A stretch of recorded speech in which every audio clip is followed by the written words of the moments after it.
Good morning. स्वागत है आप सभी का सेलेस क्लासेस के इस यूट्यूब प्लेटफॉर्म पर। तो साथियों, सीटेट फरवरी 2026 को ध्यान में रखते हुए हिंदी पेडागोजी के आप सभी के आज के प्रैक्टिस सेट देखने को मिलेंगे। इसमें उपचारात्मक शिक्षण, योगात्मक आकलन, भाषा अधिगम, अर्जन, वाइगोत्स्की, चौमस्की सभी से रिलेटेड आपको सवाल देखने को मिलेंगे।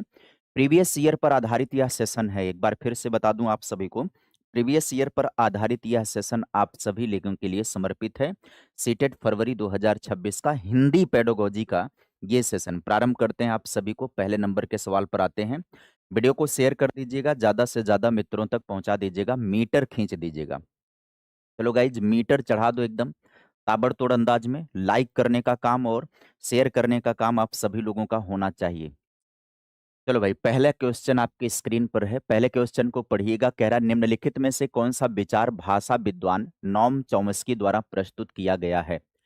चलिए, चॉम्स्की ने भाषा को लेकर के क्या सुझाव दिया है। विकल्प आप देखिएगा। मनुष्यों में भाषा अर्जित करने की जन्मजात समझ होती है, या बच्चे अनुकरण और पुनर्बलन के माध्यम से भाषा सीखते हैं। शुरुआती वर्षों में चीजों से परिचय के अभाव का प्रभाव भाषा विकास पर नहीं पड़ता।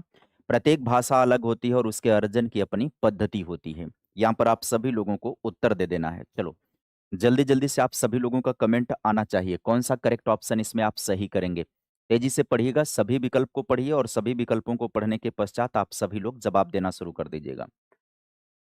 हाँ, हिंदी पेडागोजी का मैराथन होगा, जल्द ही मैराथन क्लास इसको लेकर के आएंगे। पहले कुछ क्वेश्चन आप सभी लोग देख लीजिए, ताकि मैराथन के दिन आपको ये समझ में आए कि हाँ, ये पढ़ना जरूरी है, क्योंकि यहाँ से सवाल पूछा जाता है।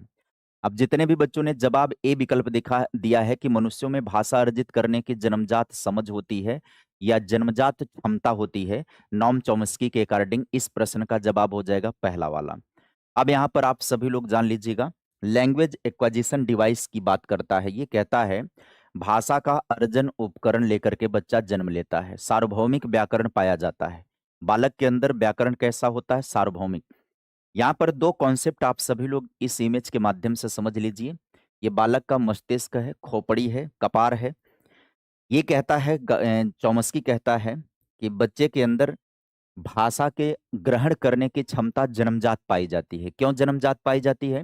ये कहता है कि भाषा अधिग्रहण करने के या अर्जन करने के उपकरण के साथ बच्चे का जन्म होता है और उसके मस्तिष्क में दुनिया भर का व्याकरण पाया जाता है, दुनिया भर की भाषाएं पाई जाती हैं। बस जहाँ परिवेश मिलता है, जहाँ पैदा हो जाएगा, वहाँ पर बोली जाने वाली भाषा को सीखना शुरू कर देता है और कई ऐसे शब्दों का भी प्रयोग करता है मनुष्य अपने जीवन में, जिसको वो कहीं से भी सीखा नहीं होता है। कई ऐसे शब्दों का प्रयोग हम अपने जीवन में करते हैं जिसको हम किसी से सुने नहीं होते हैं, कहीं पढ़े नहीं होते हैं, तब भी हम करते हैं। तो इसके पीछे का कारण ये जिम्मेदार होता है कि हमारे खोपड़ी में है, सॉफ्टवेयर है।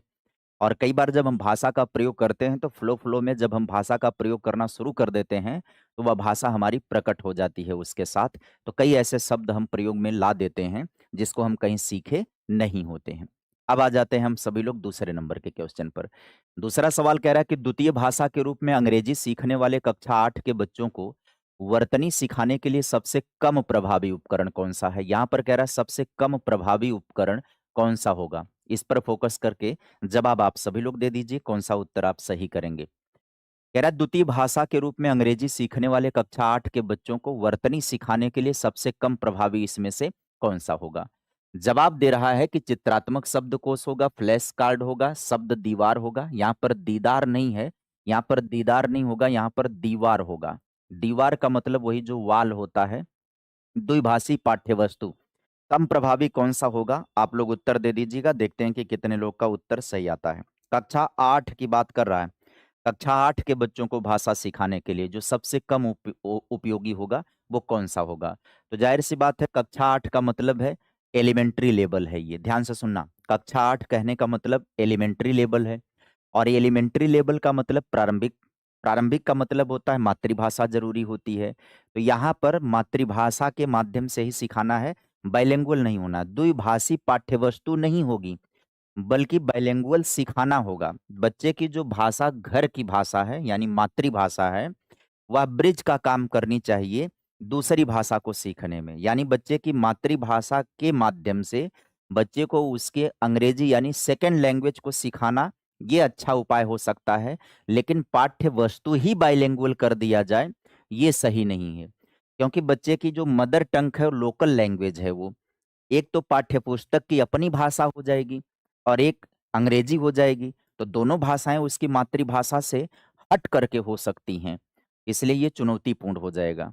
यहाँ पर ध्यान रहे कि बच्चे की घर की भाषा किस रूप में उपयोग में लानी चाहिए, ब्रिज के रूप में प्रयोग की जानी चाहिए, सेतु के रूप में प्रयोग की जानी चाहिए दूसरी भाषा को सीखने के लिए। कम प्रभावी होगा यहाँ पर कौन सा? D option. जितने बच्चों ने डी ऑप्शन दिया है वो सभी का जवाब सही हो जाएगा। अब थोड़ा सा चारों विकल्पों के बारे में जान लीजिए, सबका मतलब क्या होगा। चित्रात्मक शब्दकोश जो होता है, पिक्चर डिक्शनरी जिसको कहते हैं, ये होता है चित्रात्मक शब्दकोश, जिसमें आप देखिएगा चीजें बनी होती हैं और उससे रिलेटेड नीचे जो है शब्द लिखा होता है। जो चित्र में चीजें दिखाई पड़ रही हैं उससे रिलेटेड नीचे शब्द दिखाई पड़ रहे हैं, ये वाला जो पढ़ाना होता है इसको चित्र शब्दकोश कहा जाता है। दृश्य और संकेत का प्रयोग होता है, सचित्र शब्द होता है। दूसरा विकल्प किससे संबंधित है? शब्द दीवार से संबंधित है, यानी वर्ड वाल से संबंधित है। वार मत कर दीजिएगा, हाँ वर्ड वाल, वाल यहाँ पर दीवार, यहाँ पर दीवार का मतलब है कि ये इस तरीके से त्वरित अभ्यास के लिए, विशेष शब्दावली के लिए दीवारों पर ऐसे शब्द बने हुए हों या शब्द लिखे हों। फ्लैश कार्ड क्या होता है? फ्लैश कार्ड ये होता है त्वरित अभ्यास के लिए, बार बार दोहराव करने के लिए फ्लैश कार्ड का प्रयोग किया जाता है।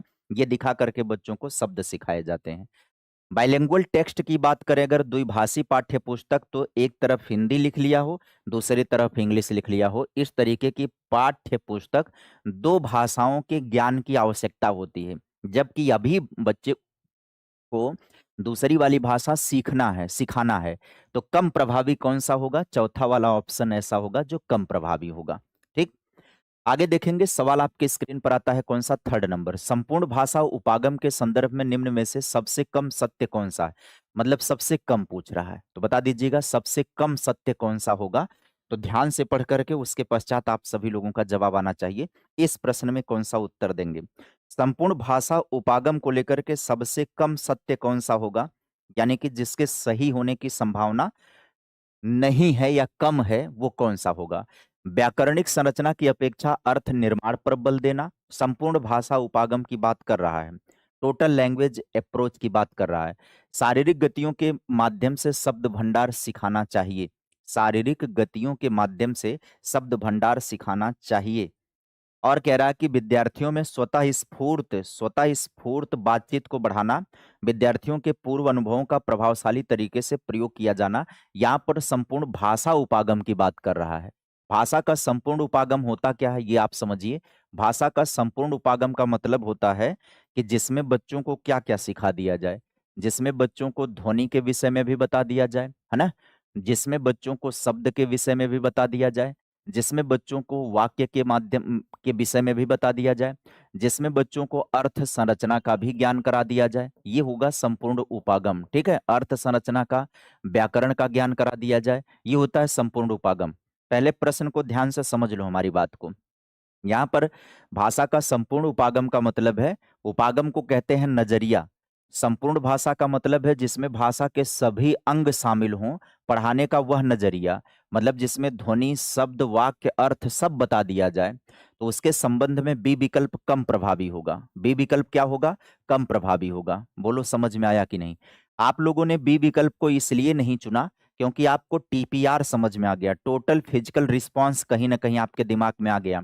भाषा सीखते समय जो संपूर्ण शारीरिक गतिविधियां की जाती हैं आपके दिमाग में वो आ गया, इसलिए आपने बी विकल्प उत्तर नहीं दिया। यहाँ पर संपूर्ण शारीरिक गतिविधि की बात नहीं कर रहा है, यहाँ पर टीपीआर की बात नहीं कर रहा है, यहाँ पर वो बात कर रहा है संपूर्ण भाषा के उपागम की बात कर रहा है ना, टोटल लैंग्वेज अप्रोच की बात कर रहा है, टीएलए की बात कर रहा है, वो टोटल लैंग्वेज अप्रोच कह रहा है। तो भाषा का संपूर्ण उपागम का मतलब हो जाएगा जिसमें ध्वनि, शब्द, वाक्य, अर्थ सब सिखा दिया जाए।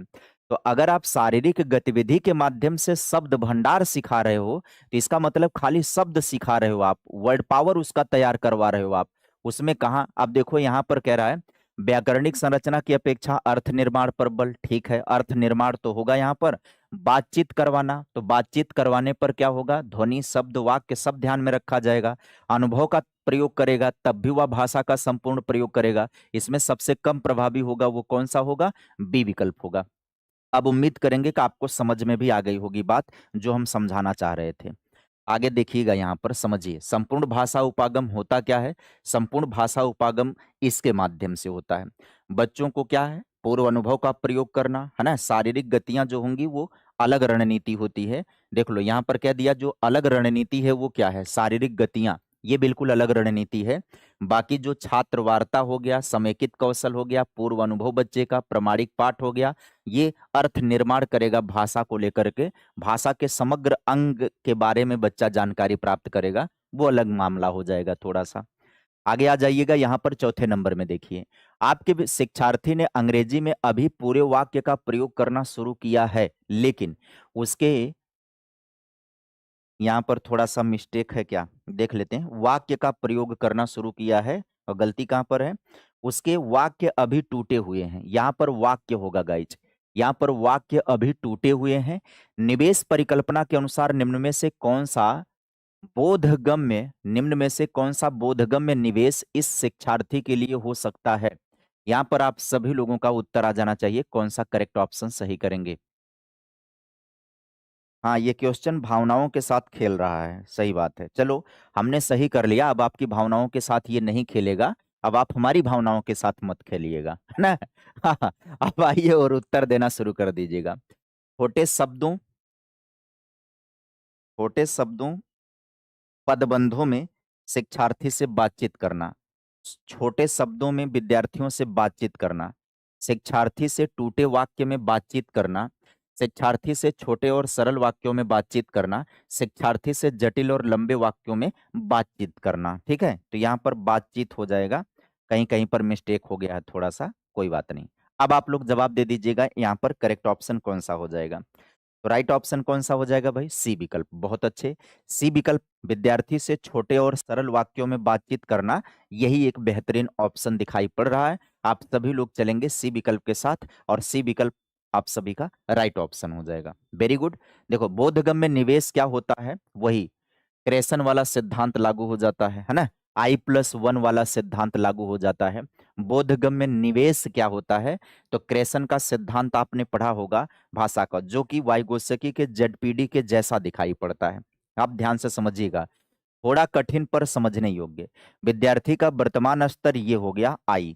अब यहाँ पर समर्थन दिया गया, इसके फोल्डिंग दिया गया, तो बच्चा कहाँ पहुंच जाएगा, बोधगम्य निवेश में पहुंच जाएगा। बोधगम्य निवेश का जो लक्ष्य स्तर होता है, जो वर्तमान से थोड़ा सा कठिन होता है। अच्छा, मैं समझ रहा हूं, जब इसको सपोर्ट दिया जाएगा तो ये क्या होगा, हम आज एक नई कहानी पढ़ेंगे जिसमें कुछ नए शब्द हैं। बच्चा पहुंच जाएगा, अपने बुद्धि का निवेश करने पहुंच जाएगा, नया सीखने को लेकर के। तो वर्तमान का स्तर क्रेसन के सिद्धांत में आई होता है, जेडपीडी मिलने के बाद बोधगम्य निवेश पर पहुंचा दिया जाता है, यानी वर्तमान से थोड़ा सा कठिन लेवल पर पहुंचा दिया जाता है। ठीक है, अब आइएगा, हम सभी लोग चलेंगे अगले क्वेश्चन की तरफ। क्वेश्चन है 5वें नंबर का, कि बच्चों को कविता से परिचित कराने के संदर्भ में निम्न में से सबसे कम तर्कसंगत कारण कौन सा है। आज के प्रश्न में बहुत पूछ रहा है भाई, सबसे कम तर्कसंगत कारण कौन सा है, ऐसा सवाल पूछ रहा है। तो अब आप लोग जवाब दे दीजिएगा, सबसे कम तर्कसंगत कारण कौन सा हो सकता है। उत्तर देते रहिएगा, कौन सा करेक्ट ऑप्शन हो जाएगा। सबसे कम तर्कसंगत कारण कौन सा हो सकता है। गीतों के माध्यम से अधिक सरलता से शब्द भंडार अर्जित करने में बच्चों की मदद करना, शिक्षार्थियों की रटने और प्रत्यास्मरण की योग्यता का संवर्धन करना। संवर्धन जो शब्द होता है, इसका मतलब होता है बढ़ाना, अच्छा करना। शिक्षार्थियों को भाषा का प्रयोग करने के विभिन्न तरीकों की खोज करने के अवसर प्रदान करना, अपने भाव एवं राय अभिव्यक्त करने में शिक्षार्थियों की मदद करना। सवाल क्या पूछ रहा है, कविता से परिचित कराना है बच्चों को, तो उस संबंध में सबसे कम लॉजिकल कौन सा हो जाएगा। कह रहा गीतों के माध्यम से अधिक सरलता से शब्द भंडार अर्जित करने की बच्चों को मदद करना, बिल्कुल लॉजिकल है। शिक्षार्थियों के रटने और प्रत्यास्मरण की योग्यता को बढ़ावा देना ये कतई गलत हो जाएगा। रट्टा मारने और प्रत्यास्मरण करने की क्षमता को बढ़ावा देना ये उद्देश्य होना ही नहीं चाहिए पढ़ाने का। तो यहाँ पर गलती दिखाई पड़ रही है। किस प्रश्न में गलती दिखाई पड़ रही है?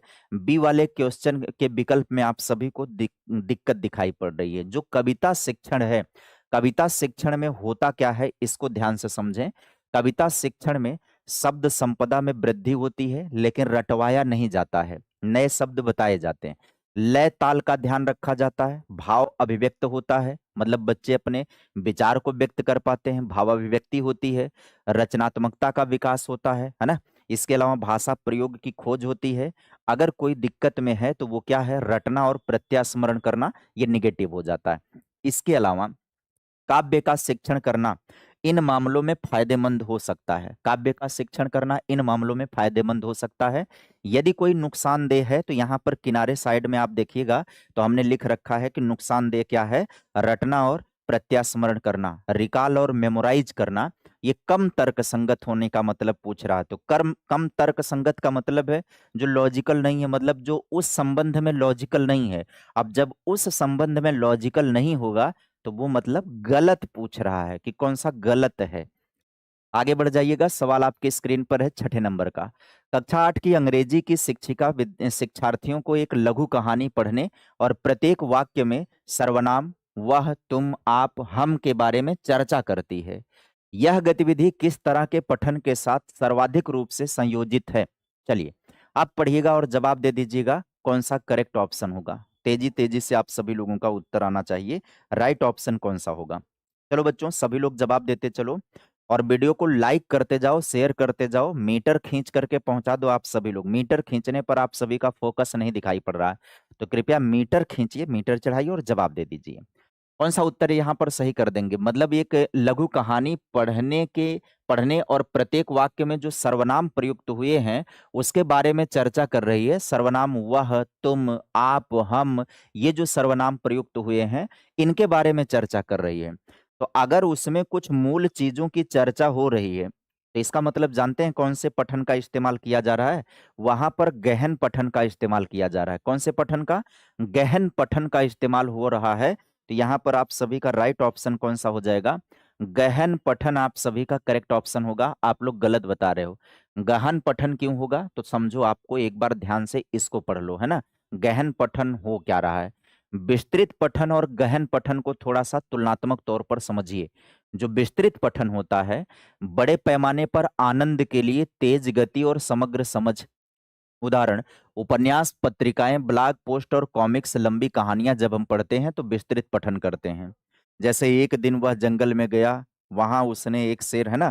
तो यहाँ पर आनंद के लिए शीघ्रता से कुल अर्थ निकाला जाता है। लेकिन जब गहन पठन की बात करें तो ध्यानपूर्वक विश्लेषण के लिए पढ़ा जाता है, धीमी गति होती है, सटीक समझ और विवरण पर ध्यान दिया जाता है। यहाँ पर किस पर ध्यान दिया जाता है?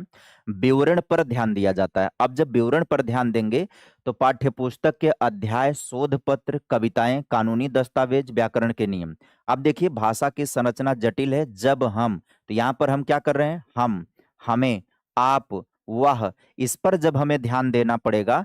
तुम, ये जो सर्वनाम प्रयुक्त हुए हुए हैं, अगर हम इन सर्वनाम पर ध्यान दे करके, तो जाहिर सी बात है गहन पठन होगा, जहां सटीक अर्थ, विश्लेषण और गहराई से विवरण को निकालना चाह रहे हैं।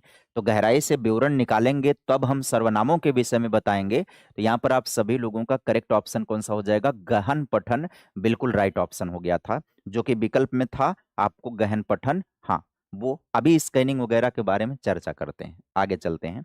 अगला सवाल आपकी स्क्रीन पर आता है 7वें नंबर का कि कक्षा 8 के शिक्षार्थी अंग्रेजी को द्वितीय भाषा के रूप में सीख रहे हैं। एक निदानात्मक परीक्षण यह दर्शाता है कि उनमें से अधिकतर केवल कक्षा 2 तक की पाठ्यवस्तु पढ़ सकते हैं। निम्नलिखित में से कौन सी कक्षा की दिनचर्या अधिकांश शिक्षार्थियों को भागीदारी निभाने और आगे बढ़ने में सक्षम बनाएगी? चलिए पढ़िए और जवाब देना शुरू कर दीजिएगा आप सभी लोग। कौन सा करेक्ट ऑप्शन इसमें सही हो जाएगा? चलो बच्चा, सभी लोगों के जवाब आ जाने चाहिए। करेक्ट ऑप्शन कौन सा इसमें हो जाएगा? सभी लोग जवाब देते चलो, सभी लोगों का जवाब आना चाहिए। देखो ध्यान से प्रश्न पढ़ो। पहले प्रश्न में क्या कह रहा है? कह रहा है कक्षा 8 के शिक्षार्थी अंग्रेजी को द्वितीय भाषा यानी सेकंड लैंग्वेज के रूप में सीख रहे हैं। एक निदानात्मक परीक्षण। निदानात्मक परीक्षण क्या होता है? जो कमी का पता लगाने के लिए किया जाता है। तो कमी का पता लगाने के लिए एक परीक्षण किया गया जिसमें ये पता चला कि अधिकतर बच्चे केवल कक्षा 2 तक की पाठ्य वस्तु ही पढ़ सक रहे हैं। तो अब इसमें से कह रहा है कौन सी दिनचर्या अधिकांश विद्यार्थियों की भागीदारी निभाने और आगे बढ़ाने में सक्षम बनाएगी। आज का विचार अध्यापक प्रतिदिन ब्लैक बोर्ड पर नैतिक शिक्षा व मुहावरा प्रदर्शित करते हैं। समाचार कोना विद्यार्थी समाचार पत्र के लेख को साझा करते हैं। क्या ही मतलब है? घेरा समय शिक्षार्थी चुने गए विषय या अंतर्वस्तु पर मौखिक रूप से अपने विचार साझा करते हैं। ये बेहतरीन हो जाएगा। जहां पर विद्यार्थी अपने विचार साझा करते हैं, अपने विचार व्यक्त करते हैं, आपस में बातचीत करते हैं। तो बिल्कुल सटीक ऑप्शन आप सभी का हो जाएगा कौन सा? सी विकल्प आप सभी का सटीक ऑप्शन हो जाएगा। देखो बच्चों को आपस में चर्चा, घेरा समय का मतलब है ऐसे ऐसे गोल घेरा बना करके बच्चे उच्च सहभागिता का प्रदर्शन करेंगे। यहाँ पर बोलना होगा, यहाँ पर सुनना होगा, यहाँ पर सहभागिता भी होगी। बोलना, सुनना, सहभागिता होगी, है ना। यहाँ पर टेक्स्ट कम होंगे, बच्चे सीखेंगे। बेहतरीन। जैसे आज का विषय हो गया हमारा पसंदीदा मौसम, इस पर बच्चों को चर्चा करने के लिए अवसर दे दिया जाए। तो जब हमारा मतलब ये बच्चों को पसंदीदा मौसम पर चर्चा करने के लिए दिया जाए, तो अब बच्चे बताएंगे मुझे बारिश पसंद है, मुझे बारिश पसंद है, पतझड़ में रंग पसंद होते हैं, गर्मी में छुट्टी पसंद होती है, बर्फ का गोला पसंद होता है, बसंत में फूल पसंद होता है, सब मौसम अच्छे होते हैं। तो ये जो बच्चे आपस में चर्चाएं कर रहे हैं, तो कहीं ना कहीं मौसम की समझ, साथ साथ शब्दकोशों की समझ, ये वाली बात आती है। यहाँ पर आप सभी का करेक्ट ऑप्शन जो आया था भागीदारी वाला। 8वें में कह रहा है राष्ट्रीय पाठचर्या रूपरेखा 2005 के अनुसार निम्नलिखित में से कौन सा कथन एक समावेशी अंग्रेजी शिक्षक द्वारा दिया गया बहुभाषिक कक्षा की ओर अग्रसर करेगा। तो यहाँ पर कथन को पढ़िएगा, तत्पश्चात आप सभी लोग जवाब देना शुरू कर दीजिएगा। राष्ट्रीय पाठचर्या की रूपरेखा के अकॉर्डिंग सवाल पूछ रहा है, तो चलो भाई उत्तर देते रहो, कौन सा उत्तर आप सही करोगे इसमें। कह रहा है राष्ट्रीय पाठचर्या एनसीएफ 2005 के अनुसार निम्नलिखित में से कौन सा कथन एक समावेशी अंग्रेजी शिक्षक द्वारा दिया गया बहुभाषिक कक्षा की ओर अग्रसर करेगा। उन बच्चों को अंग्रेजी पढ़ाना कठिन है जो घर में विभिन्न बोलियां बोलते हैं। पहली बात तो यह है, टीचर को किसी भी चीज को चुनौतीपूर्ण नहीं मानना है। कक्षा में भाषिक विविधता एक उपयोगी संसाधन हो सकता है। यह बात बार बार बार बताई गई है कि जहां भी भाषाई विविधता की बात करेगा, अकॉर्डिंग टू एनसीएफ 2005 भाषाई विविधता को संसाधन के रूप में लेना चाहिए। संसाधन का मतलब है टीचर के लिए भाषाई विविधता क्लास में एक रिसोर्स हो जाता है। रिसोर्स किसके लिए हो जाता है? अपने खुद के लिए, पढ़ाने की सुविधा के लिए वो रिसोर्स हो जाता है। क्योंकि बच्चों को जब आप बहुभाषिक माहौल में पढ़ाओगे तो बच्चे एक दूसरे से भाषाएं सीखेंगे, एक दूसरे से साझा आदान प्रदान करेंगे। यहाँ पर आप सभी लोगों को समझिए, ये वाला भाषाई विविधता किस रूप में लेकर के चलना भाई? संसाधन के रूप में लेकर के चलना है भाषाई विविधता को। कल्पना करिए कि हम और आप एक ऐसे स्कूल के अंदर, एक ऐसे क्लासरूम के भीतर हों जिसमें सभी लोग अलग अलग भाषा को जानने वाले हों। सभी लोग क्या है? अलग अलग भाषा को जानने वाले हों। तो हम परिचित हो जाएंगे अपने मित्रों की भाषा से। परिचित हो जाएंगे कि नहीं परिचित हो जाएंगे? जो भाषा हमें नहीं आई है अभी तक, अवसर से वंचित रह जाने के कारण जो भाषा हम अभी तक नहीं सीख पाए हैं, यदि हम ऐसे स्कूल के अंदर रहते, ऐसे माहौल के अंदर रहते, तो जाहिर सी बात है हम वो भाषा भी जानते, वो भाषा भी सीखते। पूरी तरह से निपुणता ना भी होती, तब भी कम से कम उतनी तो होती जितने से हम इंटरेक्ट कर सकते, मतलब समझ सकते किसी के द्वारा बोले जाने पर, और किसी को थोड़ा बहुत संकेत वगैरह का प्रयोग करके समझा भी सकते। इसलिए भाषाई विविधता संसाधन जहां भी रहेगा वहां पर आप सभी का सही होता जाएगा। 9वें में कह रहा कि अंग्रेजी व्याकरण में सवाल शब्द प्रकरण पढ़ाने के लिए निम्नलिखित में से कौन सी शिक्षा शास्त्रीय पद्धति संदर्भित उपागम का अनुगमन करेगी। एक बार ध्यान से आप सभी लोग प्रश्न को पढ़िएगा, उसके बाद जवाब दे दीजिएगा। अंग्रेजी व्याकरण में सवाल शब्द प्रकरण पढ़ाने के लिए, ये टॉपिक का नाम दे रखा है, सवाल शब्द ये टॉपिक का नाम है गाइज। यहाँ पर ये जो आपके सामने है ना, ये टॉपिक का नाम है। इसी टॉपिक को पढ़ाने के दौरान कह रहा कौन सी पेडागोजिकल पद्धति जो होगी वो उपागम का, संदर्भित उपागम का अनुगमन करेगी। संदर्भित का मतलब है कॉन्टेक्चुअल, मतलब जो कॉन्टेक्स्ट में इस्तेमाल करने पर बल दे। समझ गए पूरी बात को कि नहीं? कह रहा एकल वाक्य वाले उदाहरण, तो ये गलत हो जाएगा। शिक्षार्थियों को बताना कि क्या से शुरू होने वाले शब्द सवाल वाले शब्द हैं। क्या वाले सवाल पूछ रहा है? सवाल वाले शब्द का मतलब जान रहे हो ना? सवाल वाले शब्द का मतलब है ऐसे शब्द जिनके क्वेश्चन आने के, जैसे क्या शब्द है, वो सवाल वाला शब्द हो गया कि नहीं हो गया। कौन, ये शब्द हो गया, तो ये भी सवाल वाला शब्द हो गया। कहाँ, ये भी शब्द कौन सा हो गया, सवाल वाला शब्द हो गया। उम्मीद है अब समझ में आ गया होगा।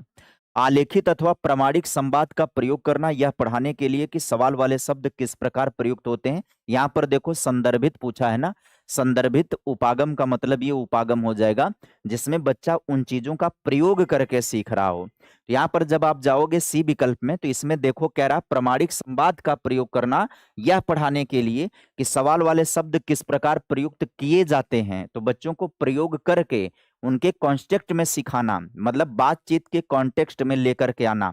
कौन से शब्दों को, क्यों, कहाँ, कैसे, कौन, ये जो कौन से शब्द हैं ये सवाल वाले शब्द हैं, है ना। इसको क्वेश्चनिंग वर्ड बोला जाता है। इनका कह रहा है इनके बारे में समझाना है, तो कॉन्टेक्चुअल अप्रोच पूछ रहा है। तो कॉन्टेक्चुअल अप्रोच पूछ रहा है तो जाहिर सी बात है हम इनका प्रयोग करवा दें बच्चों को बातचीत में, ये बेहतरीन तरीका है। जैसे ये आप देखिएगा संदर्भित उपागम है क्या, यहाँ पर आप देख लीजिएगा संदर्भित उपागम ये आपके सामने है। बच्चों को कौन से शब्द के बारे में परिचित कराना है, ये सवाल वाले शब्द हैं। जैसे क्या हो गया, कहाँ हो गया, कौन हो गया, कब हो गया, क्यों हो गया, कैसे हो गया, यही हैं प्रश्नवाचक शब्द, यही होते हैं सवाल वाले शब्द। इन्हीं के बारे में बच्चों को समझाना है। तो संदर्भित उपागम क्या हो जाएगा, बच्चों से बात करना। यह क्या है, तो क्या का प्रयोग हो गया। तुम कहाँ जा रहे हो, कहाँ का प्रयोग हो गया। वह कौन है, कौन का प्रयोग हो गया। हम कब मिलेंगे, कब शब्द का प्रयोग हो गया। यह कैसे बनता है, कैसे शब्द का प्रयोग हो गया। यही होता है बातचीत में उनका प्रयोग करवाना और तब उनके विषय में परिचित करवाना, यही होते हैं। बोलो समझ में आया कि नहीं आया। आगे बढ़ जाते हैं हम सभी लोग, अगले क्वेश्चन की तरफ आते हैं 10वें का। कह रहा वह पहले से ही टेनिस में अच्छी है, वह बास्केटबॉल भी अच्छा खेलती है, इसके बाद उसने बैडमिंटन भी जल्दी सीख लिया। जब दिए गए वाक्य में क्रिया विशेषण को रेखांकित करने के लिए कहा गया तो कक्षा 5 के शिक्षार्थी प्रीति ने अच्छी, जल्दी शब्दों को रेखांकित किया। निम्न में से वह कौन सी गलत अवधारणा प्रीति के पास है। बोलो समझ गए कि नहीं समझ गए। चलो जल्दी जल्दी उत्तर दे दो आप सभी लोग, देखते हैं कि कितने लोगों का जवाब सही आता है। सभी बच्चे जवाब देना शुरू कर देंगे। हम क्वेश्चन के सामने से हटेंगे, आप सभी लोगों का जवाब आना चाहिए फटाफट, कौन सा करेक्ट ऑप्शन हो जाएगा। यहाँ पर ध्यान से प्रश्नों को समझो पहले। कह रहा कि वह पहले से ही टेनिस में अच्छी है, वह बास्केटबॉल भी अच्छी खेलती है, इसके बाद उसने बैडमिंटन भी जल्दी सीख लिया। जब दिए गए वाक्य में क्रिया विशेषण को रेखांकित करने के लिए कहा गया, मतलब क्रिया विशेषण क्या होता है, वह विशेषण जो क्रिया की विशेषता को समझाता है। तो जब क्रिया की विशेषता की बात करें, तो क्रिया की विशेषता की बात करने के लिए क्रिया विशेषण को ढूंढने के लिए कह रहा है। तो अब कह रहा है कक्षा 5 की शिक्षार्थी प्रीति ने अच्छी जल्दी शब्दों को रेखांकित किया। तो इनमें से कौन सी गलत अवधारणा प्रीति के पास है। चलो गाइस उत्तर दे दो कौन सा करेक्ट ऑप्शन होगा। प्रीति के पास क्या है, क्रिया विशेषण को क्रिया से समाप्त होना चाहिए, ऐसा कोई नियम है क्या। क्रिया विशेषण क्रिया के बाद आना चाहिए, गलत बात है। क्रिया विशेषण केवल क्रियाओं को संशोधित करता है, या क्रिया विशेषण और क्रियाओं दोनों का प्रकार ये संपन्न है। तो यहाँ पर क्रिया विशेषण केवल क्रियाओं को संशोधित करता है, यहाँ पर उसके पास गलत विचारधारा कौन सी है। यहाँ पर पूछा है गलत विचारधारा, कौन सी गलत धारणा प्रीति के पास है। तो प्रीति के पास गलत धारणा कौन सी है, सी वाली धारणा गलत है, इसीलिए तो वो गलती कर रही है, वो क्रिया विशेषण को समझा नहीं पा रही है। तो उसकी गलत धारणा कौन सी हो जाएगी, उसकी गलत धारणा ये है सी विकल्प। किसकी, प्रीति की गलत धारणा ये है। अब उम्मीद है आपको समझ में आ गया होगा, सवाल समझ में आ गया। बोलो गाइस सवाल समझ में आ गया कि नहीं। बहुत अच्छे, आगे देखो सवाल आता है आपके सामने 11 नंबर। कक्षा 5 के शिक्षार्थियों ने मैं पर एक निबंध लिखा, निम्नलिखित में से कौन सा चरण सीखने के रूप में आकलन के सबसे नजदीक है। यहां पर किससे सवाल पूछ रहा है, सीखने के रूप में आकलन के सबसे नजदीक है।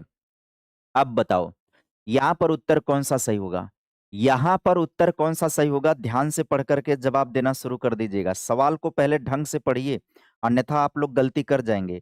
कक्षा 5 के विद्यार्थियों ने मैं पर निबंध लिखा, किस पर लिखा है, मैं पर निबंध लिखा हुआ है।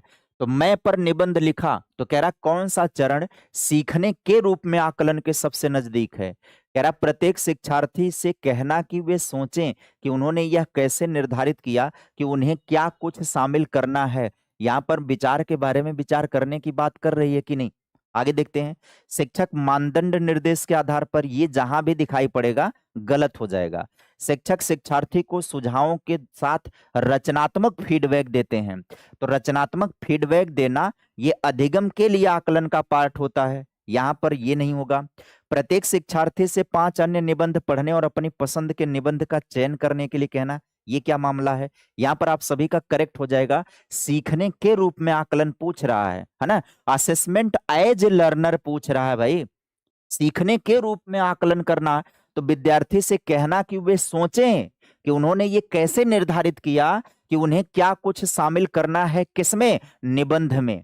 मैं निबंध लिखते समय कह रहा विद्यार्थियों को कहिए कि वो खुद सोचें कि उन्होंने कैसे डिसाइड किया कि वो क्या लिखेंगे, क्या शामिल करेंगे। तो विद्यार्थियों से कहा जा रहा है कि बेटा अपने विचार पर विचारो, अपने लर्निंग के बारे में सोचो। तो जब बच्चों से कहा जाए अपने लर्निंग में सोचो, तो असेसमेंट एज लर्नर बच्चे हो जाएंगे, तो वो ए विकल्प आपका हो जाएगा। तो यहाँ पर जितने लोगों ने ए विकल्प उत्तर चुना है, सभी का उत्तर सही हो जाएगा पुत्र, बाकी लोग तो गलत ही गए। आओ यहाँ पर ये देखो, असेसमेंट एज लर्नर सीखने के रूप में आकलन, जहां पर बच्चा खुद सोचता है। बच्चे के लिए कहा जाए बेटा तुम सोचो कि तुम मैं पर जो निबंध लिखे हो उसमें चीजें कहां से लेकर के आए हो। तो बच्चा सोच रहा है ना। विषय क्या है, विषय है मैं। प्रमुख बिंदु क्या शामिल करना है, तर्क को कैसे जोड़ना है, प्रमाण क्या है, निष्कर्ष क्या है। तो ये असेसमेंट स्वयं का कर रहा है, खुद का। तो एक तो हो गया सीखने के रूप में आकलन। एक होता है कौन सा आकलन, सीखने के लिए आकलन। एक कौन सा आकलन होता है, सीखने के लिए आकलन होता है। तो जब बात आती है सीखने के लिए आकलन की, तो सीखने के लिए आकलन जिसको अधिगम के लिए या रचनात्मक आकलन कहा जाता है, जिसमें क्या होता है कि विद्यार्थियों को सुधारने के लिए, ताकि विद्यार्थी अपनी क्षमता का सुधार कर सकें, यह अध्यापक करता है विद्यार्थी का, साथ ही साथ अपना भी कर लेता है, वो स्वयं में भी सुधार ला देता है। एक होता है सीखने का आकलन, ये जो होता है क्रिया के समाप्ति पर होता है। ये एक तीसरा होता है सीखने का आकलन। सीखने का आकलन जो होता है वो सत्र के अंत में होता है, क्रिया के समाप्ति पर होता है, पाठ्य विषय वस्तु पढ़ा लेने के बाद होता है। जैसे मासिक परीक्षा करवाना, छमाही परीक्षा करवाना, सत्र परीक्षा करवाना, इसका उद्देश्य होता है अंक या ग्रेड प्रदान करना। इसका उद्देश्य होता है बच्चों के सीखने की क्षमता को सुधारना, और यहाँ पर बच्चा स्वयं करता है अपना मूल्यांकन। तीनों बातें समझ गए कि नहीं समझ गए। चलो भैया आगे बढ़ जाओ। अगला सवाल आपके स्क्रीन पर आता है 12 नंबर का। एक शिक्षिका प्रामाणिक पाठ्य वस्तु के माध्यम से संबंधवाचक, संबंधवाचक क्या है, उपवाक्य होना चाहिए। हाँ, संबंधवाचक उपवाक्य, यहां पर करेक्ट कर लीजिएगा, उपवाक्य हो जाएगा। संबंधवाचक उपवाक्य, ठीक, से परिचित कराती है और संदर्भ में बहुत सारे उदाहरण देती है, या वह बहुत सारे अभ्यास भी देती है जिसे विद्यार्थी पहचानते हैं और उसके नियम का प्रयोग करते हैं। अंत में वह शिक्षार्थियों का ध्यान इस ओर आकर्षित करती है कि नियम संदर्भ में किस प्रकार कार्य करता है। तो यह रणनीति क्या कहलाएगी। चलिए जवाब दीजिए आप सभी लोग, देखते हैं कि कितने लोगों का उत्तर सही आता है। इस प्रश्न का जवाब आप सभी लोग दे दीजिएगा, कौन सा करेक्ट ऑप्शन हो जाएगा। चलो गाइज फटाफट जवाब देते रहो, कौन सा करेक्ट ऑप्शन होगा। समझ रहे हो बात को कि नहीं समझ रहे हो, पहले फिर से समझा देता हूं। एक अध्यापिका प्रामाणिक पाठ्य वस्तु के माध्यम से यानी पाठ्य पुस्तक के माध्यम से संबंधवाचक उपवाक्य के बारे में बच्चों को समझा रही है, परिचित करा रही है। उसके संदर्भ में वह बहुत सारे क्या दे रही है, उदाहरण दे रही है, और बहुत सारे अभ्यास भी दे रही है। पहले उदाहरण के द्वारा वो समझा दे रही है, फिर वह अभ्यास दे रही है, जिसे विद्यार्थी पहचानते हैं कि संबंधवाचक वाचक उपवाक्य है कहाँ, उसके अभ्यास में उसके नियम का प्रयोग करते हैं। अंत में शिक्षार्थियों का ध्यान वह इस ओर आकर्षित करती है कि नियम संदर्भ में किस प्रकार कार्य करता है। तो वह जागरूकता पैदा कर रही है, बच्चा जागरूकता पैदा कर रही है, अवेयरनेस पैदा कर रही है। आप सभी गलत जाओगे, आप सभी गलत जाओगे। जैसे आप उदाहरण समझो, मान लीजिए एक छोटे बच्चे को हम विशेषण पढ़ाएं, है ना, तो ढेर सारे उदाहरण हमने विशेषण पर दिया, ऐसे समझो, ढेर सारे उदाहरण हमने विशेषण पर दिया। अब हम बच्चों को अभ्यास दे रहे हैं, कुछ ऐसे वाक्य दे रहे हैं जिसमें विशेषण पहचानना है। तो जैसा हमने बताया, उदाहरण दिया, बच्चों को अभ्यास दें कि विशेषण आप पहचानिए, और जब बच्चे विशेषण को पहचाने तो हम फिर बच्चों का ध्यान इस तरफ लेकर के जाएं कि नियम के संदर्भ में आप इसका इस्तेमाल कैसे करोगे। तो हम विशेषण के विषय में जागरूकता ही तो बच्चों के अंदर फैलाना चाह रहे हैं, अवेयरनेस ही तो देना चाह रहे हैं। तो यहाँ पर आप सभी करेक्ट ऑप्शन कर लेना, अवेयरनेस, जागरूकता। ये देखो, है ना, आगमनाम, यहाँ पर आगमन पद्धति है, नहीं है। अनुमानिक पद्धति का मतलब नहीं है। तो यहाँ पर देखो, आगमन पद्धति कहीं अगर होता तो सही होता, वो आगमन पद्धति है नहीं। यहाँ पर देखो, आगमन पद्धति नहीं है। अगर आगमन पद्धति कहीं पर विकल्प में रहता तो वो सही होता, क्योंकि उदाहरण दे करके वो नियम समझा रही है, तो आगमन पद्धति हो जाता। यहाँ पर आगमन पद्धति है नहीं। यहाँ पर देखो, जैसे प्रमाणिक किताब से बच्चे को पढ़ रही है कि यह वह छात्र है जो प्रथम आया, तो संबंध है ना, संबंध वाला उदाहरण का अवलोकन करवा रही है। उसके बाद अभ्यास करवा रही है, अभ्यास के बाद नियम पर ध्यान दिलवा रही है। तो वह बच्चों को जागरूक कर रही है। क्या कर रही है? जागरूक कर रही है। तो यहाँ पर आप सभी लोगों का, अगर आगमनात्मक पद्धति होता तब उत्तर सही हो जाता, है ना। चलो भाई, यहाँ पर आ जाओ 13 नंबर में। निम्न में से कौन सा पठन का उपकौशल है? सवाल पूछ रहा, पठन का उपकौशल कौन सा है? पठन अपने आप में खुद एक कौशल होता है। पठन क्या होता है? अपने आप में एक कौशल होता है भाई। सुनना, बोलना, पढ़ना, लिखना, ये क्या कहलाते हैं? ये कौशल कहलाते हैं। आप पूछ रहा कौन सा पठन के उपकौशल हैं, तो पठन का उपकौशल इसमें से कौन सा होगा? आप लोग उत्तर दे दीजिए। पठन का उपकौशल, रीडिंग स्किल का जो सब स्किल है वो पूछ रहा है। देखो, लिपिबद्ध करना ये लेखन है, वर्तनी याद करना ये पठन का कौशल तो है, लेकिन याद करना, कहानी की घटनाएं याद करना ग्रहण कौशल के अंतर्गत है, ये याद करना, याद करना। तो अगर आप इसमें से बी या सी विकल्प पर जाओगे, तो अगर बी सही होगा तो सी, सी सही होगा तो बी भी सही होना चाहिए। यहाँ पर अनुमान लगाना, यहाँ पर रीडिंग स्किल के अंतर्गत जो उपकौशल प्रयोग में लाया जाता है वो होता है अनुमान लगाना। तो जितने लोगों ने अनुमान लगाना उत्तर दिया है, सबका उत्तर सही हो जाएगा। अनुमान लगाना क्यों? देखो, पठन उपकौशल में क्या आता है? अनुमान, छिपे हुए संकेत या अप्रत्यक्ष जानकारी या उसमें सुराग निकालना। पढ़ते क्यों हैं?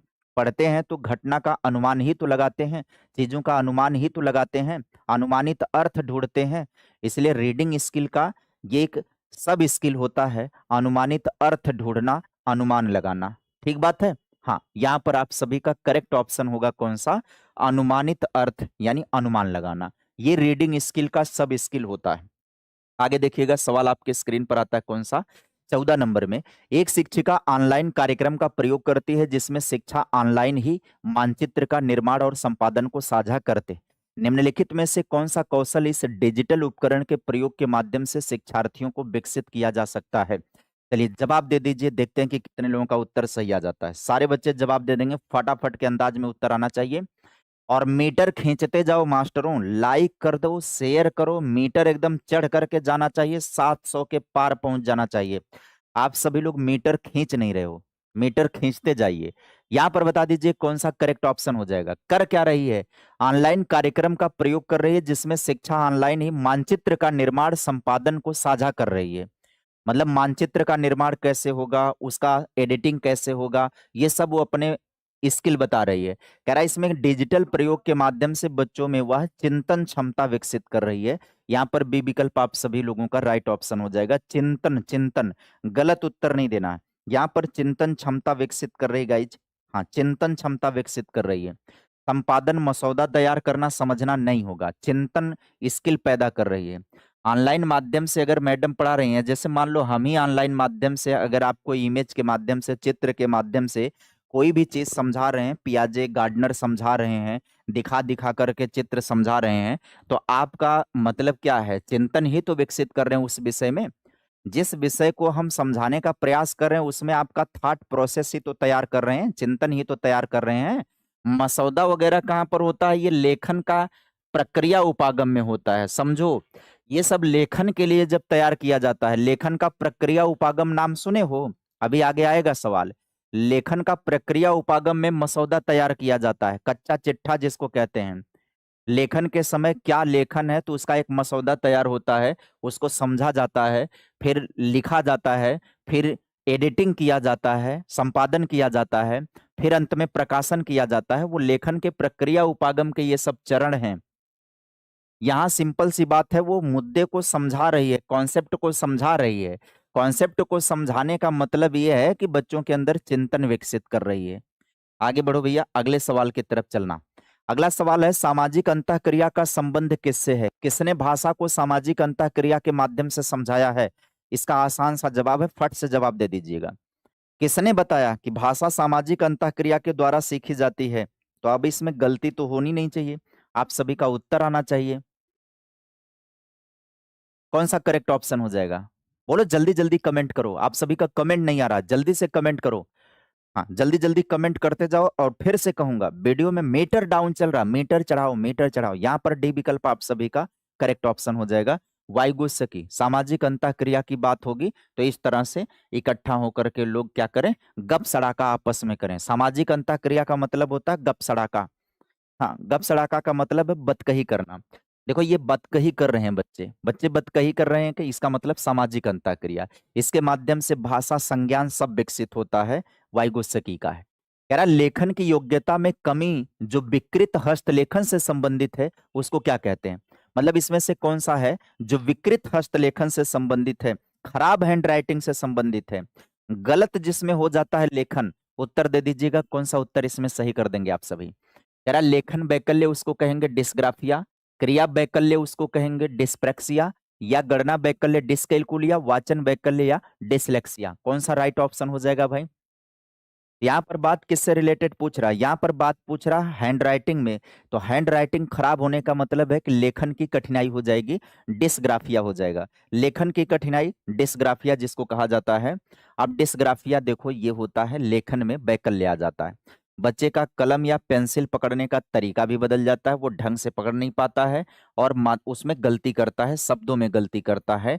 और कहीं पर जैसे बी लिखना है तो बी डी लिख देगा, उस टाइप का, और अक्षर और बनावट और उनके बीच का अंतर नहीं कर पाएगा। ठीक है, ये प्रॉब्लम होता है लिखने में। हाथ अजीब तरह से पकड़ना, अव्यवस्थित लिखावट हो जाता है, और एक तरीके से अक्षमता सीखने की होती है, लर्निंग डिसेबिलिटी इसको बोला जाता है। आगे देखो भैया, 17 नंबर में कह रहा है शिक्षिका विद्यार्थियों को कुछ पर्चियों पर आधे अधूरे वाक्य लिखकर देती है। समझ गए कि नहीं? शिक्षिका पर्चियों पर कुछ आधे अधूरे नाम लिख करके देती है और विद्यार्थियों को प्रत्येक अधूरे वाक्य को उसके सही भाग से जोड़ना होता है। कक्षा में ऐसी गतिविधि कराने का उद्देश्य क्या है?